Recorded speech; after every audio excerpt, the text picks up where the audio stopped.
அனைவருக்கும் வணக்கம். ஓஹோ எங்கள் பேபி நிச்சயமா வெற்றி படம் என்கிறதுல சந்தேகமே இல்லை.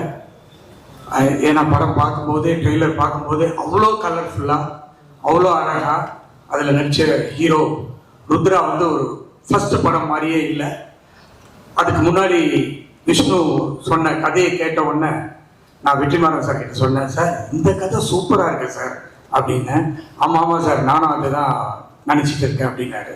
ஸோ அந்த மாதிரி நான் ஒரு எஜுகேஷனிஸ்ட்டு, ஆனால் நான் மூவிக்கு வந்து நிறைய மூவி பண்ணிட்டு இருக்கேன். அதுக்கு ஒரு பெரிய கதை இருக்குது. அந்த கதை இப்போ சொல்கிறதுக்கு டைம் இல்லை. நான் என் கதை தான் பெரிய கதைன்னு நினச்சிட்டு இருந்தேன்.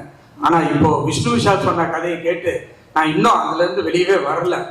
அந்த மாதிரி ரமேஷ் சார் வந்து எனக்கு விஷ்ணுவுக்கு முன்னாடியே தெரியும். இங்கே எல்லாருமே அதை சொன்னாங்க. ஸோ விஷ்ணுக்காக தான் நான் இங்கே வந்திருக்கேன்.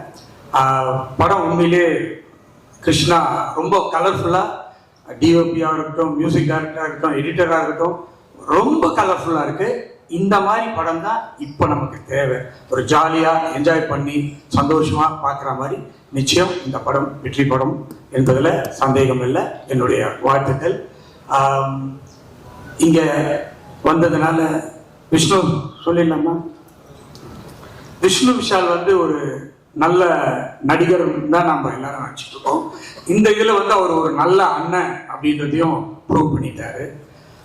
என்னை பொறுத்த வரைக்கும் அவர் பெரிய நடிகராக இருக்கலாம், நல்ல அண்ணனாக இருக்கலாம். அதுக்கும் மேலே அவர் ஒரு நல்ல producer, super producer. Vishnu Vishal studios அப்படின்னு அவர் எடுத்த படங்கள் அந்த எல்லாம் வந்து எனக்கு ரொம்ப பிடிச்ச படங்கள். அதனால விஷ்ணு விஷால் ஸ்டுடியோஸோட வேல்ஸ் ஃபிலிம் இன்டர்நேஷனல் சேர்ந்து 3 படம் எடுக்கிறோம். நேற்று அனௌன்ஸ் பண்ண 10 படத்துல 3 படம் வந்து விஷ்ணு விஷாலுடைய ஸ்டுடியோஸ் படம் தான். அது ஃபர்ஸ்ட் படம் வந்து பேச்சுலர் டைரக்டர் சதீஷ் படம், செகண்ட் படம் வந்து அருண் ராஜா காமராஜாவுடைய படம், தேர்ட் படம் செல்லாவு கட்டா குஸ்தி 2. ஸோ அந்த 3 படத்தையும் வேல்ஸ் ஃபிலிம் இன்டர்நேஷனலோட சேர்ந்து விஷ்ணு விஷால் ஸ்டுடியோஸோட பண்ணுறோம். அது எனக்கு ரொம்ப பெருமையாக இருக்குது. நிச்சயமாக உங்களுக்கு நல்ல படம் கொடுப்போம் என்ற நம்பிக்கை இருந்து விடைபெறுகிறேன். நன்றி, வணக்கம். இந்த படம் மிகப்பெரிய வெற்றி அடைய பிரார்த்திக்கிறேன். Thank you. Thank you so much, sir. The event is just growing bigger. New announcement, lot of blessings and நிறைய emotions கூட. Yes, on that.